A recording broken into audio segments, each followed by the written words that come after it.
नमस्कार मित्रों, राधे राधे। आप सभी का हमारे चैनल पर बहुत बहुत स्वागत है। मित्रों, मिथिला की राजसभा में उस दिन एक अद्भुत संवाद होने वाला था, क्योंकि महान सम्राट राजा जनक के मन में एक ऐसा प्रश्न उठ चुका था जो केवल राजाओं का नहीं बल्कि हर मनुष्य का प्रश्न है। यदि संसार बदलता रहता है, शरीर नश्वर है और मन चंचल है, तो फिर वो क्या है जो कभी नहीं बदलता, जो हमेशा से है और हमेशा रहेगा? आइए सुनते हैं अष्टावक्र और राजा जनक के बीच हुआ वो अद्भुत संवाद। राजा जनक एक महान और ज्ञानी राजा थे, लेकिन उनके मन में फिर भी एक गहरा प्रश्न उठता रहता था। वे सोचते थे कि ये संसार में रहते हुए, राजपाट संभालते हुए, असंख्य जिम्मेदारियों के बीच क्या वास्तव में आत्मज्ञान संभव है? क्या मनुष्य संसार में रहते हुए भी अपने असली स्वरूप को जान सकता है? एक दिन उन्होंने महर्षि अष्टावक्र के सामने अपना ये प्रश्न रखा। उनके मन में जिज्ञासा थी, लेकिन साथ ही एक गहरी बेचैनी भी थी। राजा जनक ने विनम्रता से अष्टावक्र जी से कहा, हे महर्षि, मैं इस संसार में अनेक प्रकार के कार्य करता हूँ। मेरे ऊपर राज्य की जिम्मेदारी है, परिवार है, कर्तव्य हैं, और इन सब के बीच मेरा मन कभी-कभी उलझ जाता है। मुझे ये समझ नहीं आता कि आत्मज्ञान वास्तव में क्या है और इसे कैसे प्राप्त किया जा सकता है। क्या मनुष्य संसार के बीच रहकर भी मुक्त हो सकता है? अष्टावक्र जी राजा जनक की बात सुनकर मुस्कुराए। उन्होंने देखा कि राजा जनक केवल ज्ञान की बात नहीं कर रहे, बल्कि उनके भीतर सच्ची जिज्ञासा है। तब अष्टावक्र जी ने शांत स्वर में कहा, हे राजन, सबसे पहले ये समझ लो कि मुक्ति कोई ऐसी वस्तु नहीं है जिसे कहीं बाहर से प्राप्त करना पड़े। मुक्ति तो तुम्हारा स्वभाव है, तुम्हारी वास्तविक प्रकृति है। तुम्हें केवल उस सत्य को पहचानना है जो पहले से ही तुम्हारे भीतर मौजूद है। राजा जनक ध्यान से अष्टावक्र जी की बातें सुन रहे थे। उनके मन में एक और प्रश्न उठा। उन्होंने कहा, हे महर्षि, यदि आत्मा पहले से ही मुक्त है, यदि वो शुद्ध और अविनाशी है, तो फिर मनुष्य स्वयं को बंधन में क्यों अनुभव करता है? अष्टावक्र जी ने उत्तर दिया, हे राजन, मनुष्य का बंधन केवल उसके विचारों में है। जब मनुष्य अपने शरीर, अपने मन और अपनी परिस्थितियों के साथ अपनी पहचान जोड़ लेता है, तब उसे लगता है कि वो बंधन में है। लेकिन जब वो ये समझ लेता है कि वो इन सब का साक्षी है, तब उसका बंधन तुरंत समाप्त हो जाता है। राजा जनक ये सुनकर गहरे चिंतन में डूब गए। उन्होंने फिर पूछा, हे महर्षि, यदि मैं शरीर नहीं हूं, यदि मैं मन भी नहीं हूं, तो फिर मैं कौन हूं? अष्टावक्र जी ने उत्तर दिया, तुम वही शुद्ध चेतना हो जो इन सब को देख रही है। तुम वो आत्मा हो जो कभी जन्म नहीं लेती और कभी मरती नहीं।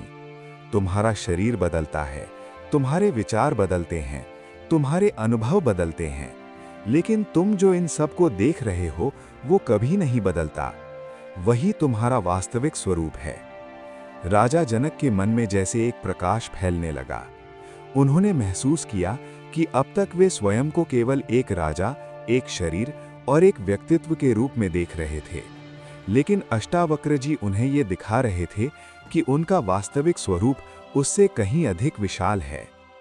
अष्टावक्र जी ने आगे कहा, हे राजन, संसार को देखने का तुम्हारा तरीका ही तुम्हारे अनुभव को निर्धारित करता है। यदि तुम स्वयं को शरीर समझते हो, तो संसार तुम्हें दुख और भय से भरा हुआ दिखाई देगा।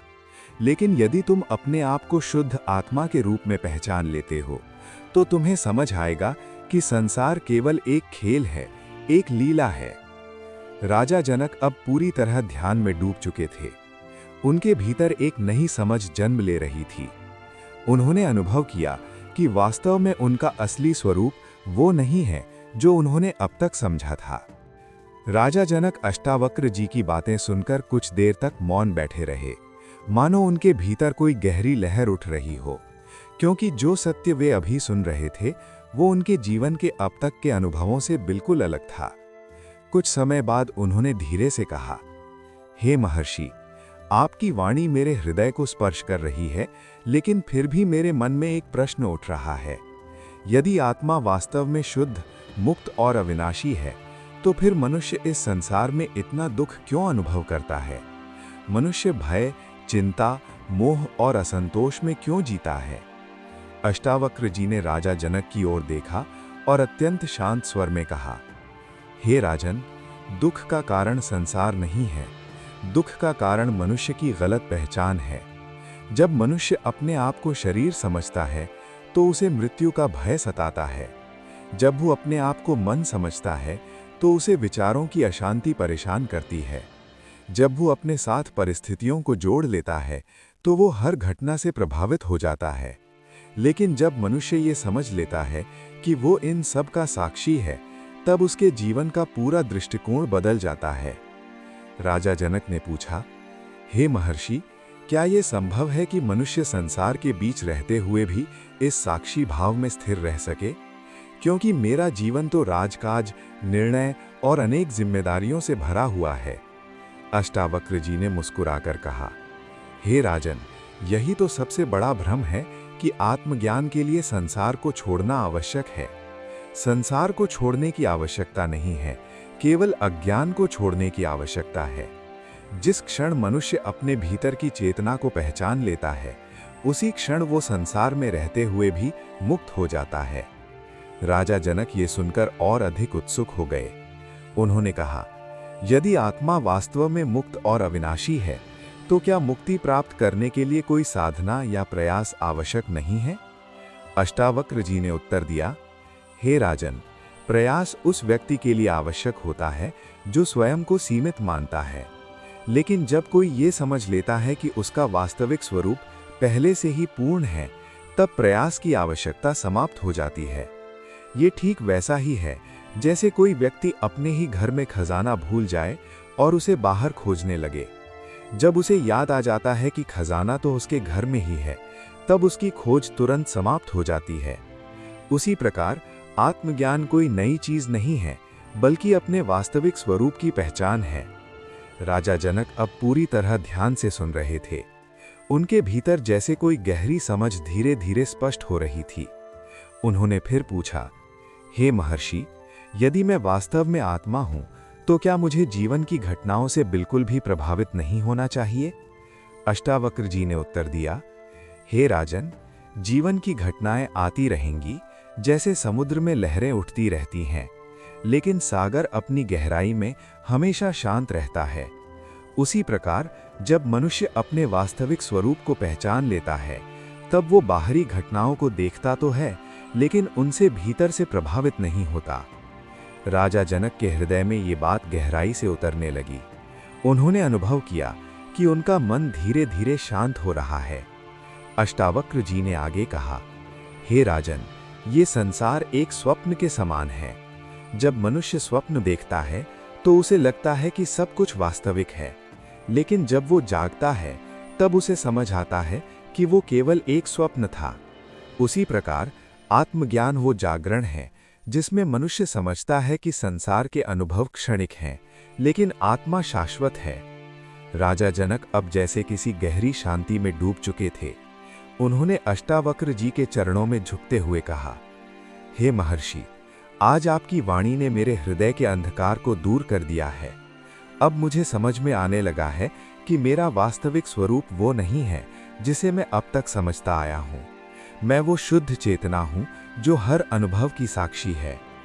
अष्टावक्र जी ने राजा जनक को आशीर्वाद देते हुए कहा, हे राजन, जब ये समझ स्थिर हो जाती है, तब मनुष्य के जीवन में एक गहरी शांति आ जाती है। तब वो संसार में रहते हुए भी भीतर से स्वतंत्र रहता है, और यही है आत्मज्ञान की वास्तविक अवस्था। अष्टावक्र जी ने अंत में कहा, हे राजन, जब मनुष्य अपने वास्तविक स्वरूप को पहचान लेता है तो उसे किसी भी प्रकार का भय नहीं रहता। वो समझ जाता है कि आत्मा अविनाशी है, शुद्ध है और हमेशा से मुक्त है। और जब ये समझ स्थिर हो जाती है, तब मनुष्य संसार में रहते हुए भी पूरी तरह स्वतंत्र और शांत रहता है। राजा जनक ने अष्टावक्र जी को प्रणाम किया। उनके मन की सारी शंकाएं शांत हो चुकी थीं। उन्हें अनुभव होने लगा था कि आत्मज्ञान कोई दूर की चीज नहीं है, बल्कि वो सत्य है जो हर मनुष्य के भीतर पहले से ही मौजूद है। और इसी प्रकार राजा जनक और महर्षि अष्टावक्र के बीच हुआ ये संवाद हमें ये सिखाता है कि हमारी असली पहचान ये शरीर या मन नहीं है, बल्कि वो अविनाशी आत्मा है जो हमेशा से थी और हमेशा रहेगी। मित्रों, अगर ये वीडियो आपको अच्छा लगा हो तो लाइक करें, चैनल को सब्सक्राइब करें और इस आध्यात्मिक यात्रा में हमारे साथ जुड़े रहें। धन्यवाद। नमस्कार। राधे राधे।